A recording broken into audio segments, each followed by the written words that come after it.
오늘 우리에게 주신 하나님의 말씀은 골로새서 1장 15절에서 23절 말씀입니다. 제가 봉독하겠습니다. 그는 보이지 아니하는 하나님의 형상이시요 모든 피조물보다 먼저 나신 이시니 만물이 그에게서 창조되되 하늘과 땅에서 보이는 것들과 보이지 않는 것들과 혹은 왕권들이나 주권들이나 통치자들이나 권세들이나 만물이 다 그로 말미암고 그를 위해 창조되었고 또한 그가 만물보다 먼저 계시고 만물이 그 안에 함께 섰느니라. 그는 몸인 교회의 머리시라. 그가 근본이시요 죽은 자들 가운데서 먼저 나신 이시니 이는 친히 만물의 으뜸이 되려 하심이요 아버지께서 모든 충만으로 예수 안에 거하게 하시고 그의 십자가의 피로 화평을 이루사 만물 곧 땅에 있는 것들이나 하늘에 있는 것들이 그로 말미암아 자기와 화목하게 되기를 기뻐하심이라.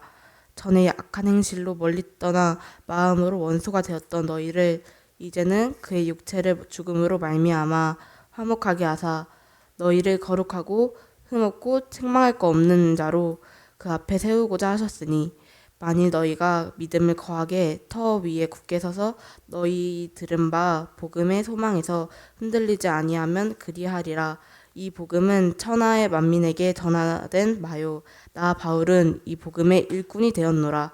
이 말씀은 살아계신 하나님의 말씀입니다. 아멘.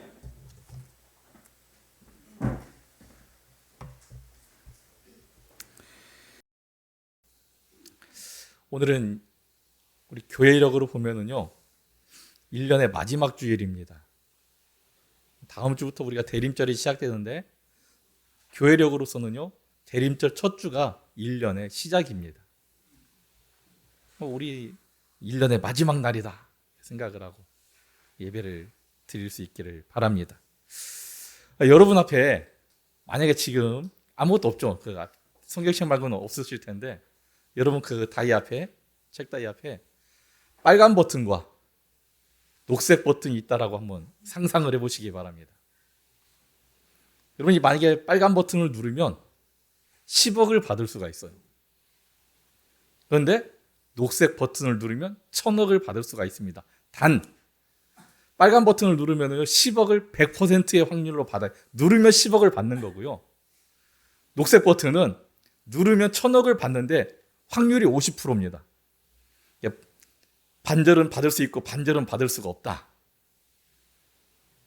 이런 조건이 있으면 여러분들은 어떤 버튼을 누르시겠습니까? 자, 한번 손 들어볼까요? 나는 빨간 버튼을 누르겠다. 예, 손 내리시고. 나는 녹색 버튼을 누르겠다. 우리는 반반 정도 되네요. 일부는 다 빨간 버튼 누른다고 하시더라고요. 대부분의 서양 사람들은요, 빨간 버튼을 누른다고 합니다. 근데 한국 사람들은 대부분이 녹색 버튼을 누른다고 해요. 서양 사람들은요, 왜 빨간 버튼을 누르느냐? 이건 100%잖아요. 확실한 거잖아요. 안전하잖아요. 확실하고 안전한 것을 추구하는 경향이 있기 때문에 빨간 버튼을 누른다고 해요. 근데 한국 사람들은 뭘 노리죠? 한 방을 노리죠, 한 방을. 그렇지, 일확천금. 맞아. 일확천금 한 방을 노려요. 그래서 한국 사람들이요, 로또가 어느 나라에나 다 있지만 한국 사람들이 로또를 훨씬 더 많이 산다고 그래요. 제가 언젠가도 한번 말씀드렸지만 토요일 날 저녁에 저녁 먹고요, 이렇게 로또 판매점 여기 있습니다. FM마트 옆에도 있고요. 저 밑에 내려가면 저기도 하나 있더라고요. 가면은 사람들이 안에 꽉 차 있습니다. 한 6시 반, 7시 넘어서 가면, 7시쯤 가면 꽉 차 있어요. 서로 눈치 보면서 막 뭔가 긁고 있는데 다 그런 마음으로 그럴 겁니다. 지금은 거의 사라지고 없지만 예전에 초등학교 앞에 가면은 문구점들이 많이 있었잖아요. 정문 앞에도 한 두세 군데, 후문에 가도 한두 군데 정도는 문구점이 다 있었습니다. 학생들이요, 학교 끝나면 그냥 가지 않아요. 다 문구점 들렸다가 내가 뭐 특별히 살 그것이 없어도요, 다 갑니다. 왜 갈까? 문구점에 가면요, 뭐가 있냐면 뽑기가 있습니다. 뽑기. 다 해보셨죠? 예. 한 번 정도는 다 해보셨을 것 같아요. 뽑기를 딱 해요. 딱 뽑아요. 그러면요, 정말 운이 좋으면 좀 근사한 선물을 받을 수 있어요. 좀 안 좋은 선물 나와도요, 뭔가 간식거리를 얻어가지고 갈 수가 있습니다. 근데 사실 뽑기를 이렇게 하다 보면 뭐가 제일 많이 나와요? 꽝. 아니면 다음 기회에. 이런 것들이 많이 나와요. 그럼에도 불구하고 계속 그걸 찾아갑니다. 왜? 뭔가 나오면 세상을 얻은 것 같은 그런 기분이 들기 때문입니다. 세상은 이렇게요, 우리에게 많이 뭔가 줄 것 같이 보이지만 많이 주지 않습니다. 우리에게 많이 주는 게 뭡니까? 꽝, 다음 기회에 이런 것들을 주지만 사람들은요, 그럼에도 불구하고 이 다음에는 나에게 뭔가 오겠지라는 그런 희망을 가지고 세상에서 무엇인가를 찾고 해보려고 하는 거죠.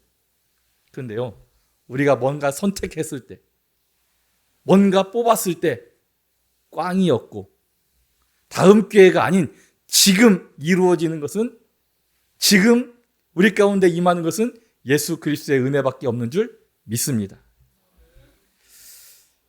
그럼에도 불구하고 우리는 사람들은요, 계속해서 세상의 것으로 우리 미래의 소망을 품고 살려고 합니다. 돈이 많은 사람들은 어떻게 합니까? 그 재물, 재산의 풍부함으로 미래를 그려나갑니다. 지식이 많은 사람들, 남들보다 많이 배우고 많이 아는 사람들은요, 그 지식을 이용해서 미래를 설계해 나갑니다. 관계에 능력이 있는 사람은요, 자기 주변에 있는 인맥을 총동원해서 미래를 꿈꿉니다. 내 삶이 이렇게 되겠지. 이 사람들이 나를 이렇게 도와주겠지. 하지만 그것들이요, 우리의 미래를 책임져 줄까요? 그렇지 않습니다. 약간의 유익은 될 수 있지만 우리의 미래를 책임질 수 없습니다. 많은 사람들이 세상의 것을 이용해서 행복한 미래를 꿈꾸고 있지만 하나님은 그런 우리에게 뭐라고 말씀하시느냐? 오직 예수 그리스도 한 분으로 너희 소망을 삼으라 말씀하십니다. 예수님이 어떤 분이기에 우리가 예수님 한 분만으로 소망을 품고 소망을 가지고 살아갈 수 있을까? 오늘 우리가 읽은 본문은요, 이 궁금증에 대한 답을 우리에게 말씀하고 있습니다. 오늘은 1년의 마지막 주일로요, 어떤 날이냐? 왕이신 예수 그리스도 주일입니다. 그러기에 하나님께서 우리에게 왕이신 예수 그리스도의 소망을 품고 살아가라고 말씀하십니다. 자, 그럼 예수님 과연 어떤 분이실까? 첫 번째는요, 예수님은 창조주 하나님이시라는 겁니다. 예수님에 대해서 물어보면요, 예수님에 대해서 역사적 인물로 평가하는 사람들이 있습니다. 예수님을 로마의 식민지였던 이스라엘에서 태어난 랍비다.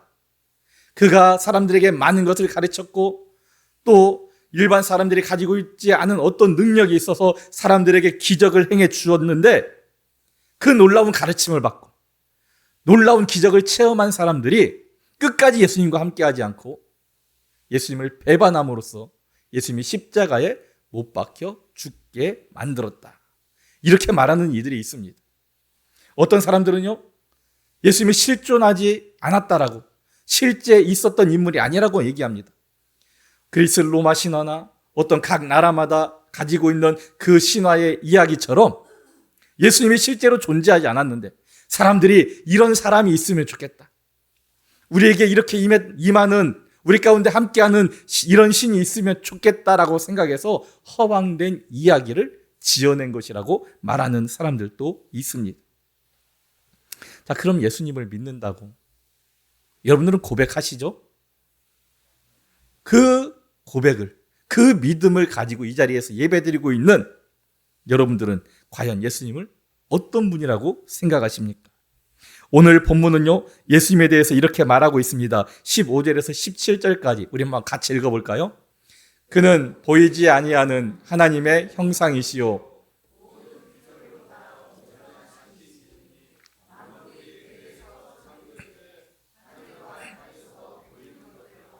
보이지 않는 것들과 혹은 왕권들이나 주권들이나 통치자들이나 권세들이나 만물이 다 그로 말미암고 그를 위하여 창조되었고 17절이요.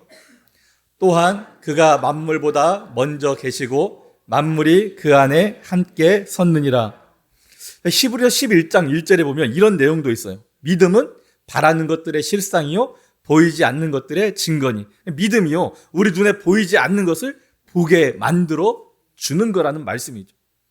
그런데 오늘 본문 15절에서 바울은요 즉 예수님이 보이지 않는 하나님의 형상이라고 말씀하고 고백하고 있는 거죠. 예수님은 제자들에게 이렇게 말씀하십니다. 나를 본 자는 아버지를 보았거늘. 나를 본 자는 아버지를 본 것이다 라고 말하는 겁니다. 즉 예수님 자신이 하나님이시기 때문에, 하나님과 한 분이기 때문에 예수님을 보면 하나님을 본 것과 같다는 겁니다. 하지만 예수님만이 아니라 우리도요 이 세상에 하나님을 보이게 할 수 있는 그런 존재입니다. 왜냐? 우리가 먼저 하나님의 형상대로 지음받은 자들입니다. 여러분을 보면 하나님의 모습이 보여져야 되는 겁니다. 두 번째 또 하나의 이유가 있는데 그것은 뭐냐? 마태복음 5장 16절에 보면은요 이렇게 말씀하시죠. 이같이 너희 빛이 사람 앞에 비치게 하여 그들로 너희 착한 행실을 보고 하늘에 계신 아버지께 영광을 돌리게 하라. 무엇을 보고요? 너희 행실을 보고, 너희 행실을 보고 하나님께 영광 돌리게 하라. 믿지 않는 자들이요 우리의 모습을 보고 저 사람을 보니까 하나님이 있는 것 같아. 저 사람을 보니까 하나님이 살아계셔. 이런 말이 나오는 그런 삶을 우리가 살아야 하는 겁니다. 근데 참 지금 우리들은 참 그렇지 못하고 있잖아요. 믿지 않는 자들과 막 섞여 놓으면 구별이 안 됩니다. 우리가 그래서는 안 되죠. 그런 우리의 모습을 보고 하나님께서 얼마나 마음 아파하시겠습니까?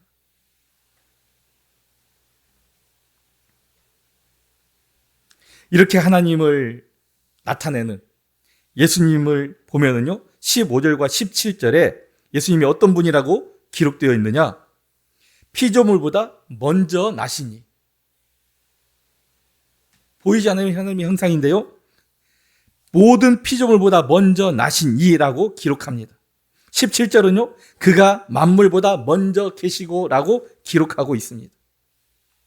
이것은요 예수님이 첫 번째 피조물, 첫 번째 창조물이라는 것을 말하는 것이 아닙니다. 우리가 먼저 나신 이라는 말을 들으면 무엇을 생각하냐? 형제가 여러 명 있는데 첫째 태어난 그 자녀, 그 형제를 생각하기 쉽습니다. 대체적으로 그렇게 생각합니다. 시간적인 순서로 우리는 생각하지만 성경은요 이것을 어떻게 이해하느냐?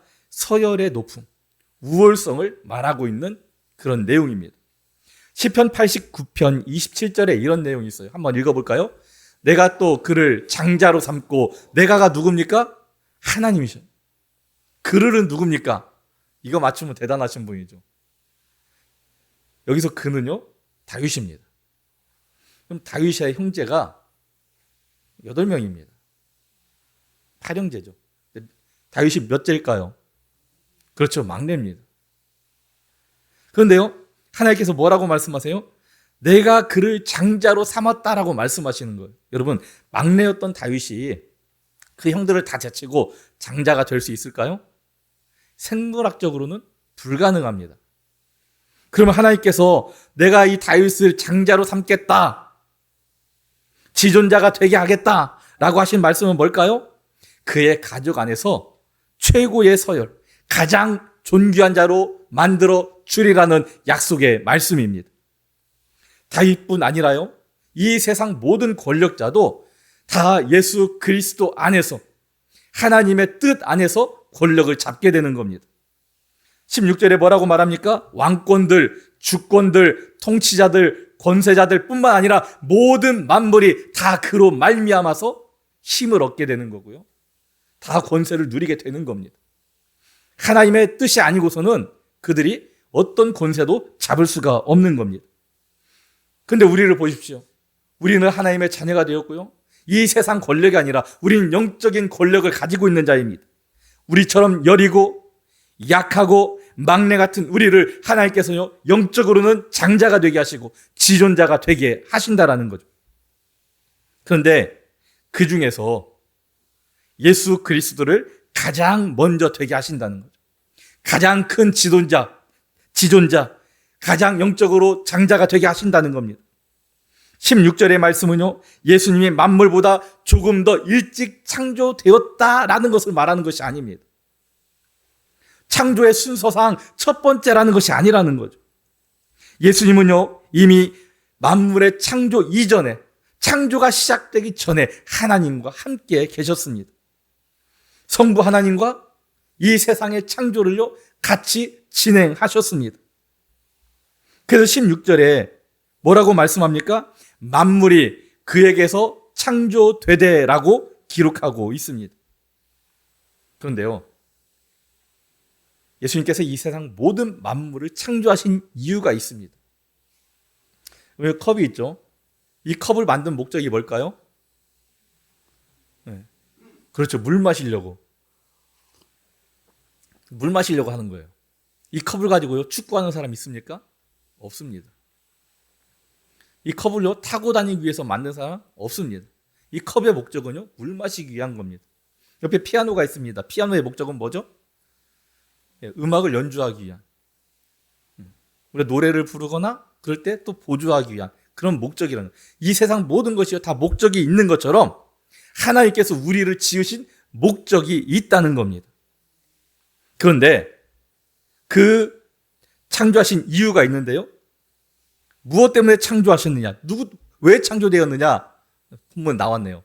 맨 마지막에 뭐라고 기록되어 있죠? 그를 위하여 창조되었고, 만물이 다 그를 위하여, 그가 누굽니까? 예수 그리스도를 의미하는 겁니다. 우리가 다 예수님을 위해서 창조되었다는 거죠. 시편 19편에 1절에 이렇게 기록하고 있습니다. 하늘의 하나님의 영광을 선포하고 궁창이 그의 손으로 하는 일을 나타내도다. 이 세상 모든 만물이요, 하나님이 하시는 일을 하시기 위해서 만들어졌다는 거예요. 예레미야 43장 21절에는 뭐라고 기록합니까? 이 백성은 내가 나를 위하여 지었나니? 그렇죠.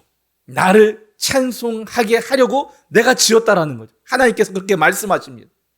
이 세상 모든 만물, 우리 포함해서 모든 만물은요, 하나님이 하시는 그 일을 드러내고 영광을 돌리고 하나님을 찬양하게 하기 위해서 만들어졌다라는 겁니다.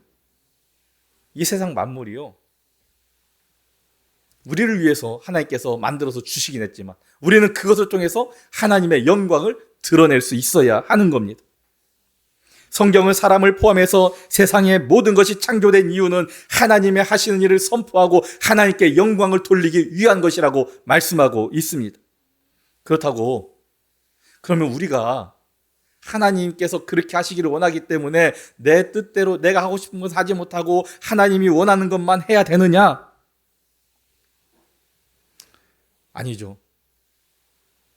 하나님은요, 결코 우리가 로봇이나 기계같이 하나님께서 뭔가를 작동 단추를 누르면 우리가 그것을 행하고 이렇게 시키면 이것만 이렇게 만들지 않으셨어요. 무슨 말이냐? 선택권을 우리한테 주셨다라는 거죠. 이사야 56장 4절 5절 같이 한번 읽어볼까요? 여호와께서 이와 같이 말씀하시기를 나의 안식일을 지키며 내가 기뻐하는 일을 선택하며 나의 언약을 굳게 잡는 고자들에게는 내가 내 집에서 내 성 안에서 아들이나 딸보다 나은 기념물과 이름을 그들에게 주며 영원한 이름을 주어 끊어지지 아니하게 할 것이며. 자, 보세요. 가장 중요한 말이 뭐예요? 내가 기뻐하는 일을 선택하며 라는 말이에요. 하나님이 원하시는 것을요, 우리가 모든 것을 다 할 수 있지만 우리가 하나님께서 원하시는 일을 내가 선택하고 그것을 행하면 하나님께서 복을 주신다는 거죠.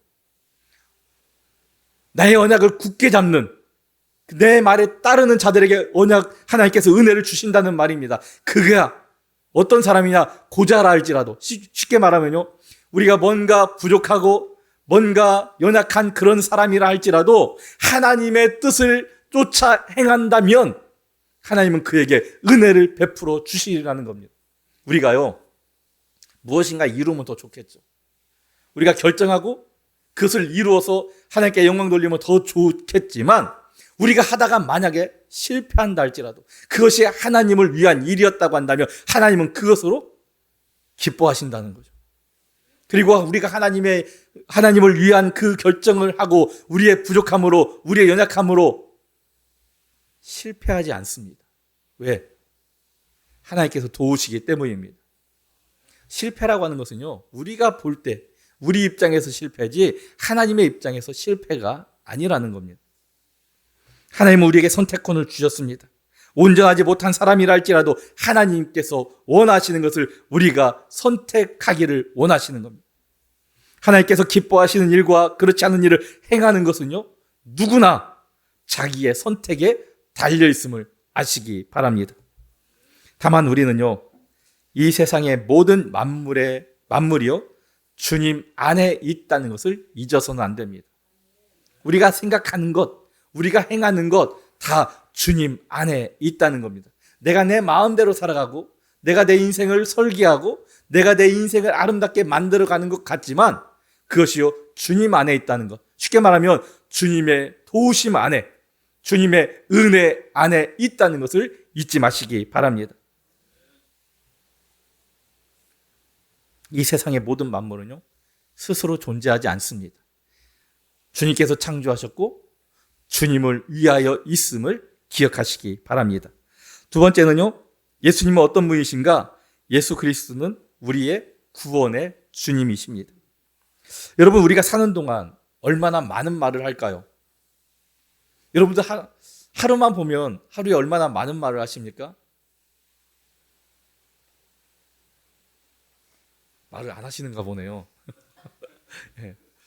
말씀들을 안 하고 이렇게 사시는가 본데, 예. 우리가 굉장히 많은 말을 하잖아요. 반대로 한번 생각해 볼까요? 그러면 얼마나 많은 말들을 우리가 듣고 살을까요? 수없이 많습니다. 내가 하는 말에 몇십 배의 말을 아마 듣고 살 겁니다.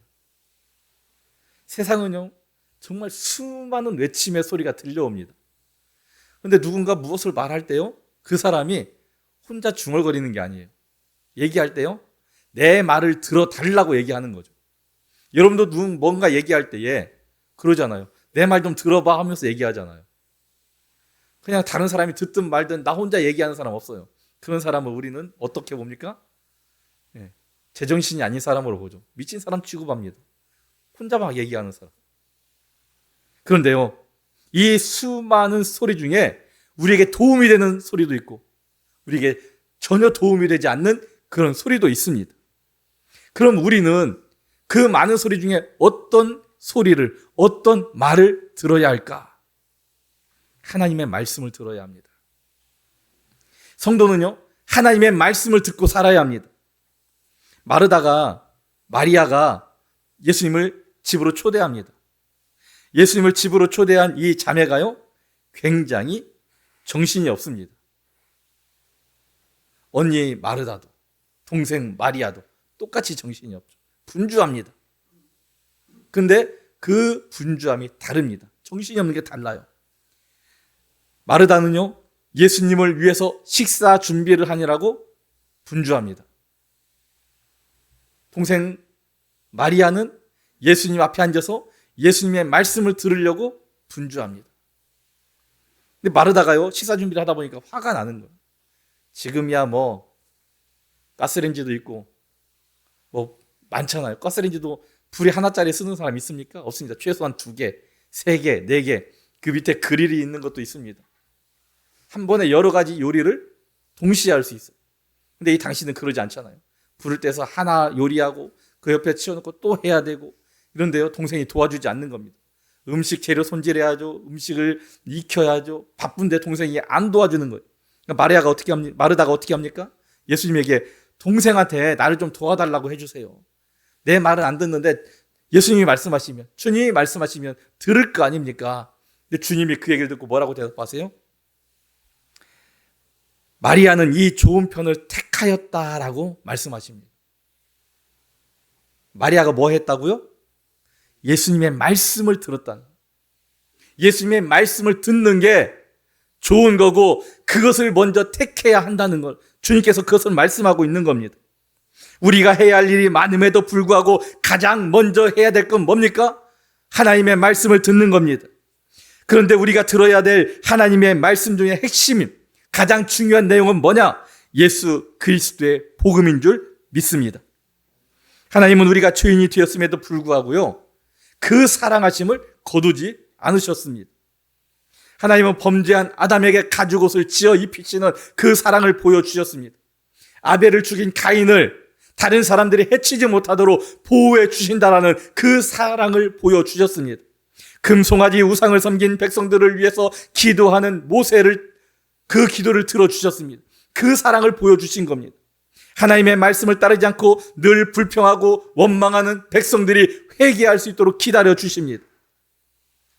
그리고 죄인된 우리와 화해하시고 우리와 화목하게 하시려고 아담을 통해서 약속해 주셨던 메시아를 보내시고요, 우리를 대신해서 화목 제물이 되게 하심으로 우리의 죄를 용서해 주셨습니다.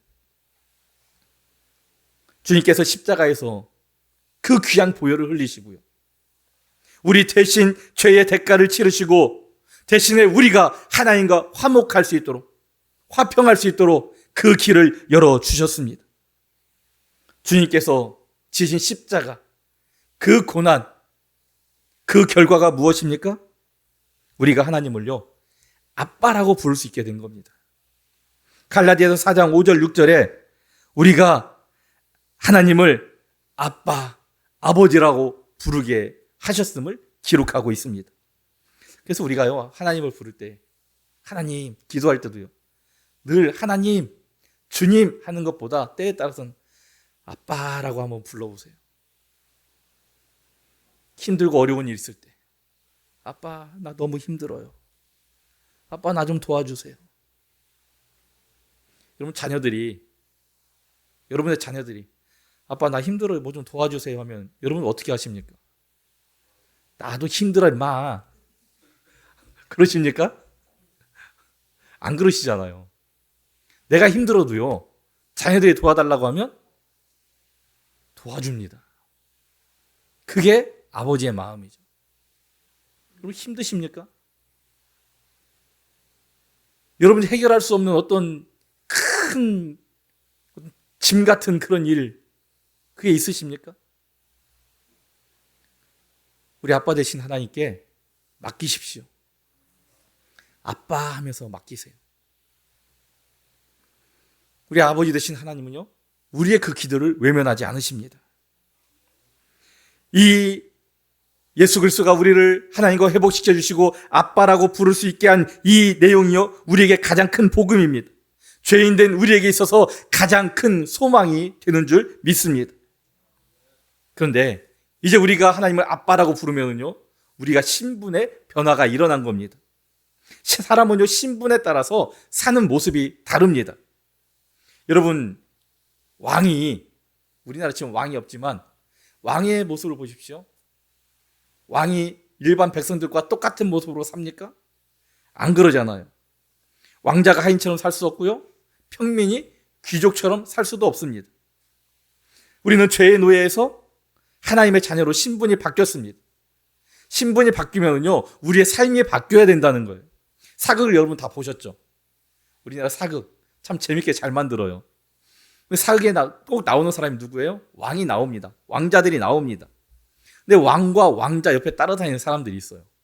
그래서 왕이나 왕자가 뭔가 하려고 하면 뭐를 해요? 커트를 시킵니다. 특히 왕자에게, 세자가 된 왕자에게 그렇게 하면 안 됩니다. 그런 일은 해서는 안 됩니다. 이렇게 해야 합니다. 평민에게요, 규제하지 않습니다. 일반 백성들에게는요, 그냥 이렇게 하든 저렇게 하든 타치를 하지 않아요. 오직 왕자에게, 오직 왕에게 규제가 있는 거예요. 하나님도 마찬가지예요. 하나님을 믿지 않는 일반 사람들에게요, 세상 사람들에게는 규제하지 않으십니다. 하지만 하나님의 자녀된 우리에게는요, 규제를 하시는 거죠. 너희는 이렇게 해라. 이건 하지 마라. 우리에게 규제하는 거예요. 그것은 뭡니까? 우리가요, 왕 되신 하나님의 자녀, 쉽게 말하면 어떤 신분이 된 거예요? 왕자가 되었고 공주가 된 겁니다. 여러분 한번 옆 사람들과 인사해 볼까요? 당신은 하나님의 왕자입니다. 하나님의 공주입니다. 예, 여자분에게 왕자라고 하시면 안 되고 남자분에게 공주라고 하시면 안 돼요. 큰일 납니다. 예. 그럼 우리는 이제 왕자가 되었고 공주가 되었으면 그 신분에 맞는 삶을 살아야 한다는 거죠. 일반 백성들처럼 똑같이 자기 하고 싶은 대로, 내가 원하는 대로 살아서는 안 된다는 겁니다. 신분에 맞는, 어떻게 보면 그것이 족쇄가처럼 보여지고 어떻게 보면 나를 올가매는 것처럼 보이지만 오히려 그것을 행함으로써 내 위치가, 나의 어떤 모습이요, 존경받는 모습으로 변화가 된다는 겁니다. 그래서 우리가요, 무엇을 해야 되고 무엇을 하지 않아야 되는 것을 알기 위해서 하나님의 말씀을 읽고 듣고 믿고 따라야 한다는 겁니다. 우리는 얼마나 하나님의 말씀을 많이 읽어요? 얼마나 하나님의 말씀을 많이 듣습니까?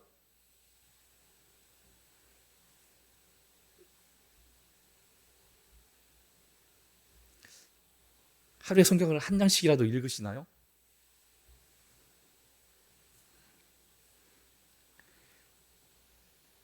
우리가 육신을 위해서는요, 식사를 거르지 않습니다. 때가 되면 밥을 꼬박꼬박 챙겨 먹으려고요. 근데 우리 영혼을 위해서, 영혼의 양식인 하나님의 말씀을 얼마나 우리가 먹고 있습니까? 우리 하나님의 말씀을 가까이 두어야 됩니다. 그냥 옆에, 성경책을 옆에 놓고 있으라는 게 아니고요, 그 말씀을 읽어야 한다는 거죠. 들어야 한다는 거죠. 우리 주보에 금주 암송 말씀 이렇게 나오는데 올 한 해 동안 오늘 마지막 주라고 했잖아요. 교회력으로 마지막 주라고 했잖아요. 52개 말씀이 실려 있었는데 여러분 몇 구절이나 외웠습니까? 아니, 혹시 읽어보긴 하셨나요? 더 이상 안 물어보겠습니다. 우리는요, 예수 그리스도가 우리 구주 되심을 믿어야 합니다. 이것을 알기 위해서 우리는 늘 하나님의 말씀을 들어야 돼요. 하나님의 뜻을 거스리는 세상 속에서요, 주님의 은혜로 우리가 하나님의 자녀가 되었다는 것을 우리는 말씀을 통해서 알 수 있는 겁니다. 독생자로 왕이신 그리스도처럼 왕의 모습으로 어떻게 살아가야 되는지를 우리는 말씀을 통해서 알 수 있는 겁니다. 우리 이전에 죄로 인해 우리는 절망할 수밖에 없었지만 이제는 예수 그리스도의 희생으로 예수 안에서 왕처럼 살게 되었습니다. 이것을 우리는 어떻게 알 수 있습니까? 말씀을 통해서 알 수 있습니다. 예수님이 우리의 구원자 되셨습니다. 이것을 믿으시고 이것을 우리가 더 확실히 알기 위해서 그 왕 되신 예수 그리스도와 함께 우리가 어떻게 살아가야 될 것을 알기 위해서 말씀을 늘 가까이 하시기 바랍니다. 세 번째, 예수 그리스도는요, 평화의 주님이십니다. 사람들은요, 자기 중심적 생각으로, 사고방식으로 살아갑니다. 우리가 내 중심으로 살면 내가 뜻하지 않아도 어떤 일이 일어나느냐? 하나님을 대적하게 됩니다. 왜 그러느냐? 우리가 날마다 보는 게 뭐예요? 세상입니다. 하나님의 말씀을 안 보고 세상은 날마다 보잖아요. 세상을 보면 우리 마음을 빼앗길 만한 것들이 얼마나 많은지 모릅니다. 그래서 우리가 보는 걸 조심해야 돼요. 하나님의 말씀을 봐야 하나님의 말씀이 내 안에 들어오는 겁니다. 여러분, 우리가 안 본 것은요, 그것이 있는 것조차를 모르는 거예요. 그러잖아요. 예를 들어가지고 촉에 금덩이가 떨어져 있는데 그것을 못 보면 금덩이가 떨어져 있는지 알아요, 몰라요? 알 수가 없는 거예요.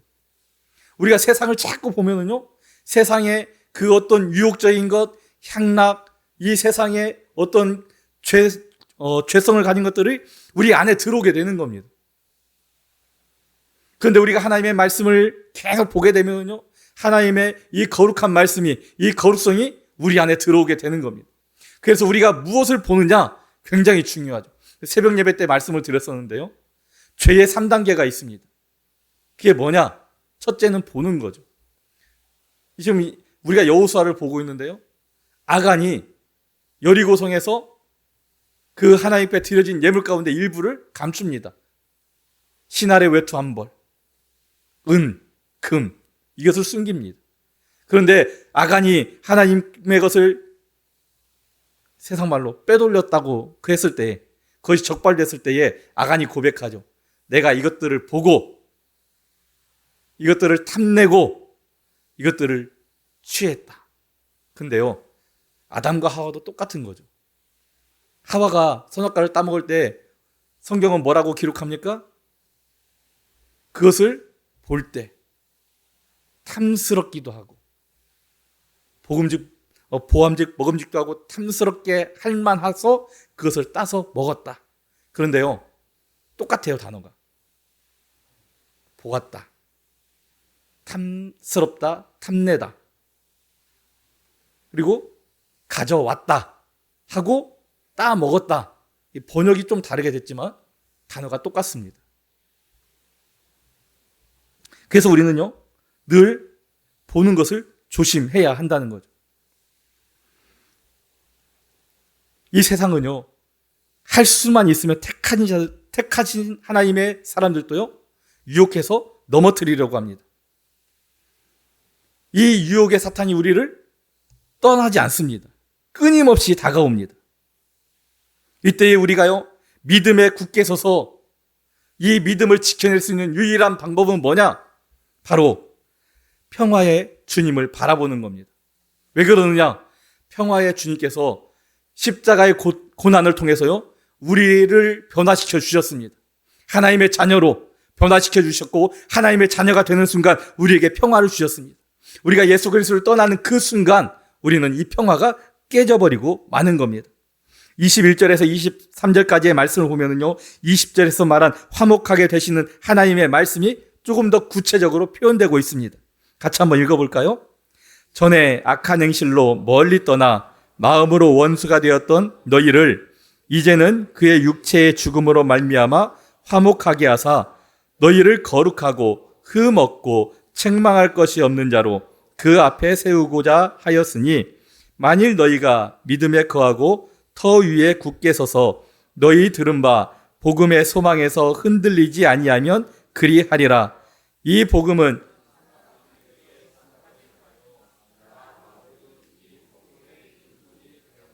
아멘.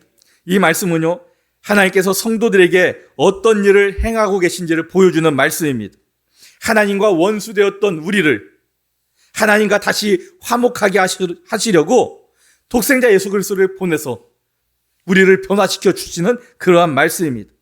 이것을 위해서요, 하나님은 먼저 우리에게 무엇을 말씀하시느냐? 과거의 우리의 모습을 다시 한번 생각하게 만드시는 거죠. 우리가 하나님을 멀리 떠나서 하나님과 원수가 되었다.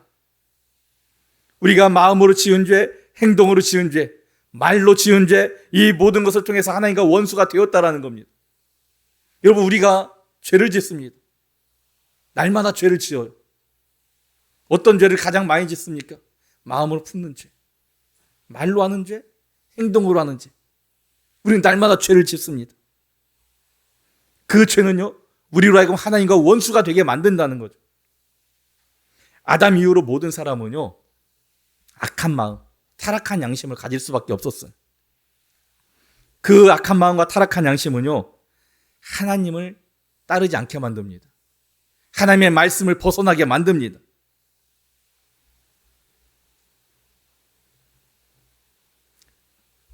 성도들의 과거에 이런 죄를 지은 모습을 언급하신 하나님은 이제 현재의 모습을 보게 만드는데요, 현재 우리는 이제 어떤 상태가 되었느냐?